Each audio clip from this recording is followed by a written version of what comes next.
probably not actually. That's I hadn't thought of that. They're not clairvoyants. Okay, good afternoon everybody, and welcome to Friday Report Out. Really good that we've got colleagues from Chapel Allerton here this week.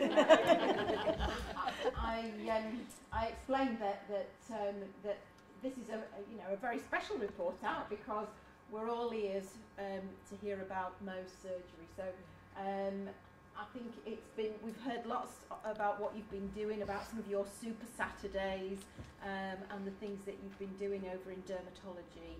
So we're really looking forward to hearing your report out today. Thank you. For those who don't know me, I'm Walter Sain, and this is Sheila Turville. Hello. Mohs is my passion. This is what I live for, so I'm absolutely delighted to be here, so thank you for listening. So, Twilight Mohs. Okay, half the people think, well, hold on, what does Mohs stand for? What's the Twilight got to do with it? But all will be revealed by the end of this, okay. So, this is Frederick Mohs.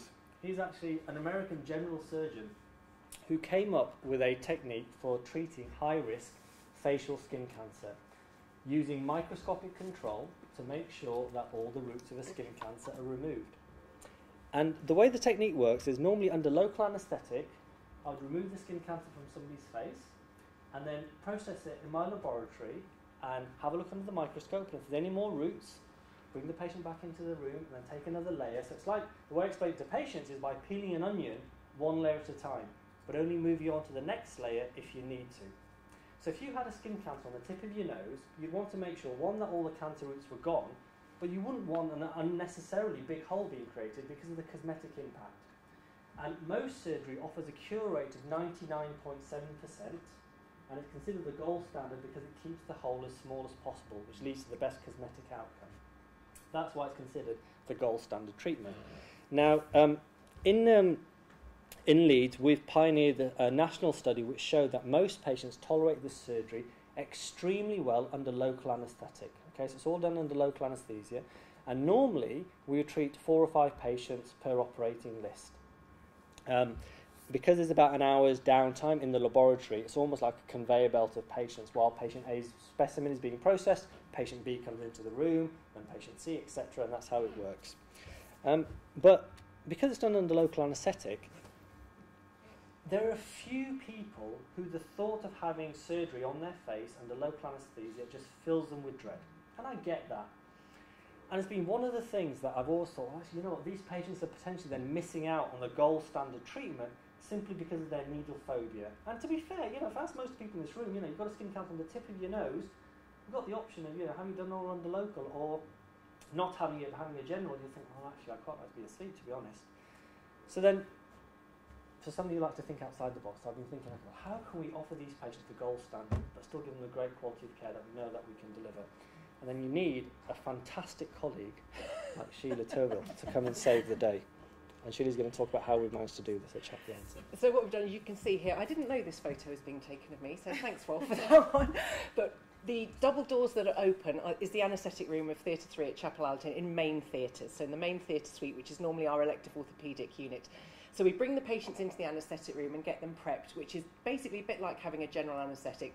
So full monitoring on, as you can see, needle in the hand. So we normally put them in the right hand, so it's near me and away from Wal, so we're not disturbing Wal.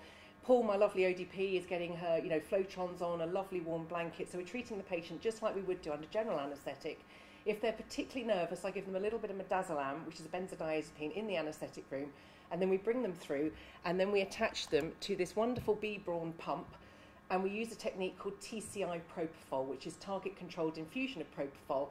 You aim roughly for about 1 microgram per mil, and obviously I'm not going to go into the minutiae of the anaesthesia, but it means that people are beautifully sedated, but awake, in charge of their own airway, able to talk to us as well if we want them to.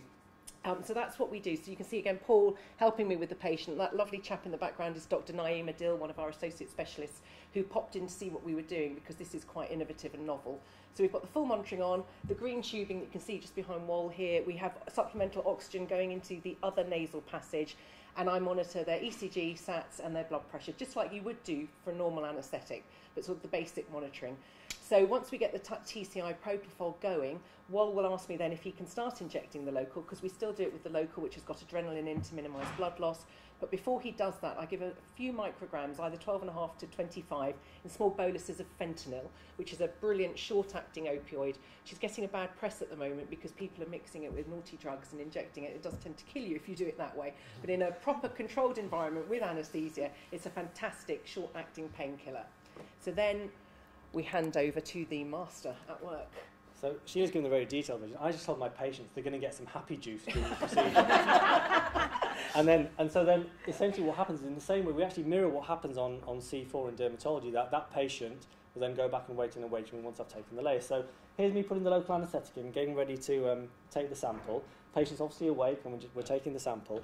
And then the key thing is, the reason why this works is that I think we are one of the only units in the country whereby dermatology and orthopaedic theatres are on the same floor. So when I've taken the specimen, and our laboratory is on dermatology, it takes me all of 12 seconds to take the specimen to the lab.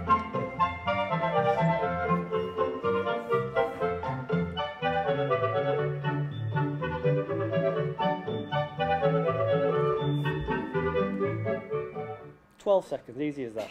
Okay. So then, while that specimen is getting processed, the next patient comes in, and that patient that we've just dealt with waits in recovery, and so the same process goes on. And just to give you some clinical examples, so this was a gentleman who was very needle phobic, but understandably so, he's got a large basal cell infiltrating skin cancer on the tip of his nose. If any of you are squeamish or just having some lunch, I'm just warning you now, there's going to be an operative photo coming up. Now, this is the hole that was created after the microscope surgery. So this is the smallest hole this gentleman needed to ensure that his cancer roots were all removed. And you can see, despite the microscope surgery, it's still very extensive. So the same reconstruction. So what I've done is here, actually taken some of his forehead skin and flipped it round and attached it to his nose. And that's called a paramedian forehead flap. And the reason we do that is because, one, it's a large hole, and I think it gives a better cosmetic result than a skin graft. But then you leave it attached for 3 weeks. And the funniest thing is, this never ceases to amuse me. If you touch their nose, they think you're touching them on your forehead.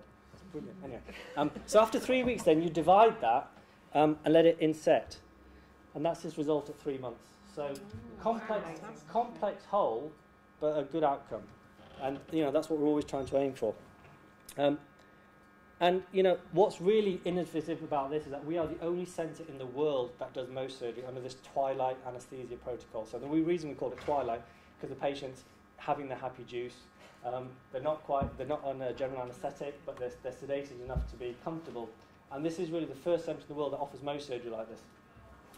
We've managed to organise, and she will talk about the collaboration here, do this list once every 6 to 8 weeks. And so far, since we started in 2017, we've treated 42 patients in this manner. So it's really something that is fantastic, it's new, it's innovative, and it's been a brilliant collaborative approach. Yes. And in fact, the 42 patients, if they had refused to have the Mohs surgery done on the normal ward at Chapel Alton, which is the fantastic dermatology theatre suite on ward C4, they'd be referred to the LGI, wait, general anaesthetic, plastics list, and with the greatest respect, and obviously I'm not the surgeon or the Mohs surgeon, but a bigger hole, the samples are sent away, then the patient doesn't know if their margins are clear. So actually, when the time you've operated on them, before Wal starts doing the reconstruction, the patients know that their margins are clear. So it's just been a fantastic experience. So as Wal said, in the spirit of the Leeds way, this seriously has been a collaborative approach, and I've enjoyed every minute of it. We don't think that there's been a Leeds first of dermatology and anaesthesia working together like this. Obviously, anaesthesia, the theatre team. Wal does bring up 2 of his own theatre team, who in fact used to work in main theatres at Chapel Alton. So Lisa and Rose, who are on the first slide, are very au fait with the theatre setup at Chapel Alton main theatres because they used to work there, but we've now poached them to dermatology. So they come up with Wal, and 1 or 2 members of the theatre team from main theatres help us with the list. They are on board with us doing the patient, popping them in recovery, bringing patient number 2 in, and obviously with all the safety checks that we have to do with that. Now, normally on a Thursday, I work alternate weeks with Prof. Hemant Pandit in Theatre 3, who is our wonderful Professor of Elective Orthopaedics, and he has been a complete superstar. For this to work, we needed the same team the whole time. So Prof, when he has professorial things to do or study leave or annual leave, he lets us know and we take his list. So on the whole, it's me and Wal working with the same theatre team, and I think that's why we've been, it's been so good. Obviously, sometimes I can't be there, and so we have a couple of anaesthetists who will step into the breach but do exactly the same thing as what we've piloted to actually work. So it has been a real collaboration through all these departments and CSUs. And for those of you who do know me, I've got a big gob. So I like to advertise what we're doing, and it's great that it is a team effort. And there's me pointing where the Leeds Way is in the American College of Mohs Surgery, where I presented our data there. So it really is the world's first, and it really is a team effort. It's fantastic how we've all come together, and it allows us to offer these patients a fantastic treatment, and the patient satisfaction has been fantastic, as you'd expect from a treatment like this. But I haven't had a patient present for years, and I've had one from a Mohs patient, so I think that says a lot as well. So that's been really, and I have declared it as well. So, thank you.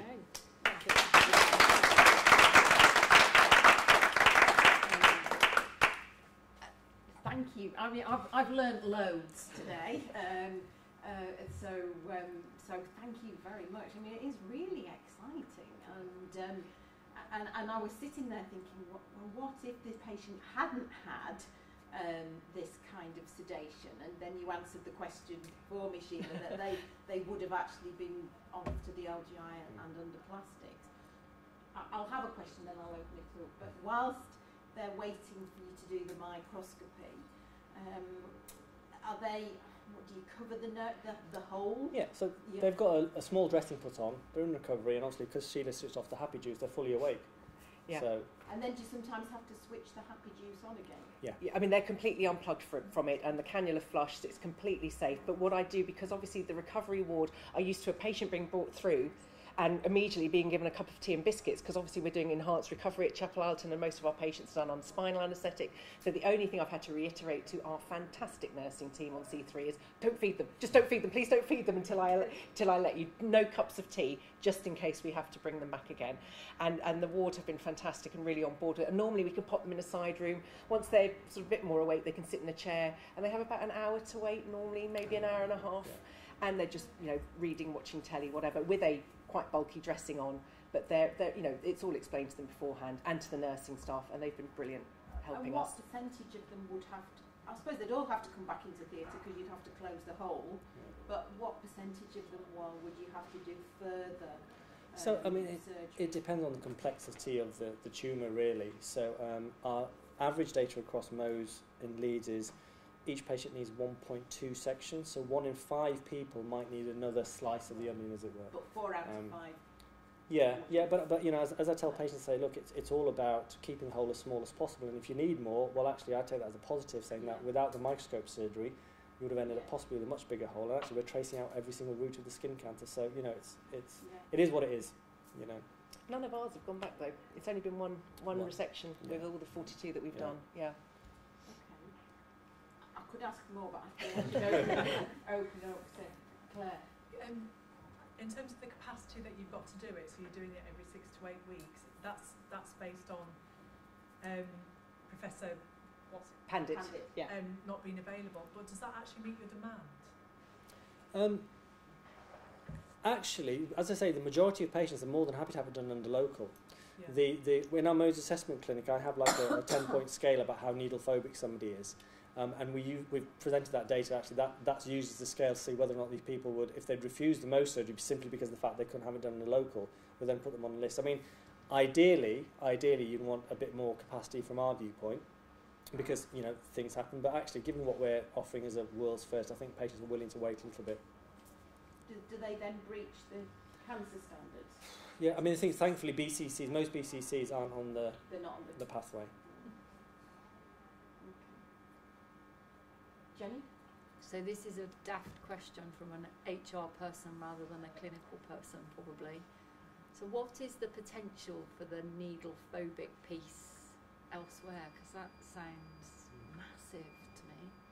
Sorry, what do you mean elsewhere? So I'm thinking there are a number of procedures, I would imagine, where we're doing it under local, where there's a needle phobic patient. In particular. Yeah. So just thinking about where else this technique might get used. And also, I'm obviously highly biased with my sort of proper job hat on, but I think it's very safe doing sedation in a theatre environment with an anaesthetist and an ODP and the full resuscitation equipment.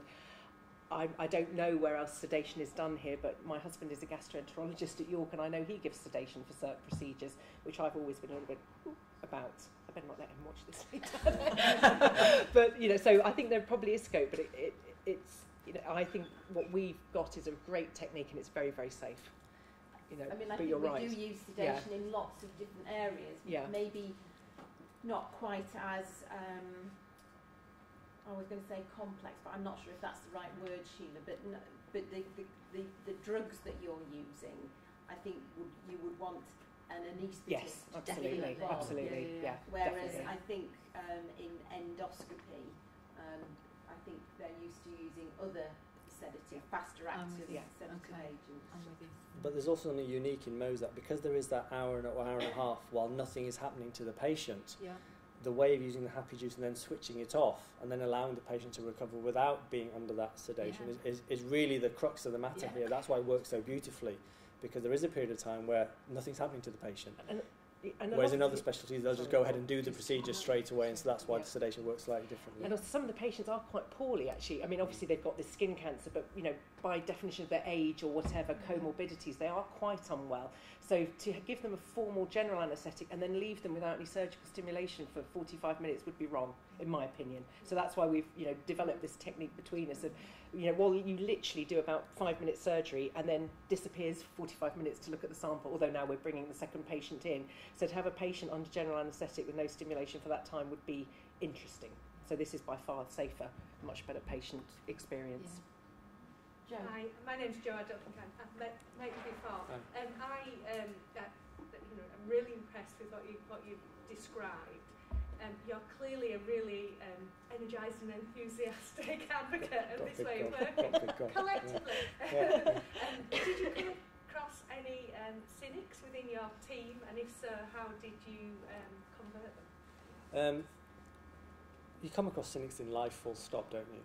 And it's a matter of having a vision and just having people that surround you with us share that vision, and you buy them into it, you know. So you have to pick the people that you talk to about it, you know, enthused individuals. But, you know, I presented this day to a national meeting, you have cynics in the audience. And, you know, and I'll be honest with you, that unfortunately, up and down the UK, when you present stuff like this, the thing that comes through is professional jealousy. That's what it's based on, because I throw the question straight back to them that if you had this service available in your hospital, do you think you'd use it? And the answer would be yes. You know, so at the end, there's so many reasons why it works, but even just geography, the fact that we're on the same floor, that's why I showed that video. You know, it worked because of that as well. So the potentially could have been so many more hurdles. You know, if the anaesthetics just had been based here and we'd been in a different, you know, in Wharfdale, for example, it wouldn't have worked. So everything's come into place. And, you know, you've got to have people that are willing to, you know, talk to you and modify things and, you know what I mean, and share that vision. And it's just been great because the patients love it. Claire again. Just as a matter of interest, because when you were doing your little video, is the microscope fixed?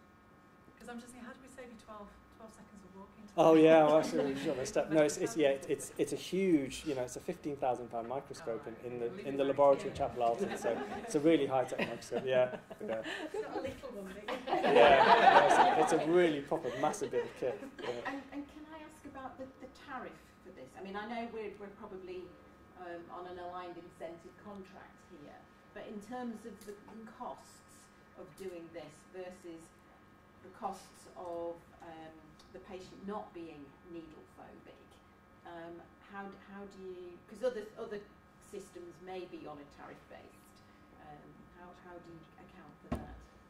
So the Mohs generates quite a high tariff. I can't give you the numbers, obviously I've got no ideas in my head for it, but it's a very high tariff that Mohs generates. But I'm going to say this with the greatest respect, when I've got a patient in front of me, the last thing I'm thinking about is the tariff that's generated in terms of it's about offering them the best care for that patient then. And potentially, you know, the theatre that's being given up, nothing would be happening in that theatre potentially. So, you know, we're slotting into time trying to keep capacity going throughout the year. I don't know in terms of the full cost benefit analysis. Well, the only thing I would say, is that more and more now we're being encouraged to think about popular health and how we manage the health of our population. And whilst I think each one of us faced with that individual patient thinks entirely about their needs, more and more we're now going to have to think about, if I treat this patient like this, does that mean I won't be able to treat as many patients? Or I'm sure that for the patient and for the organisation, it's more cost effective than adding them to the plastics waiting list and going in under general anaesthesia. But I just think that would add to your presentation when you're doing this nationally or internationally, to have that information around. I was going to say my drugs are probably pennies, but you're right,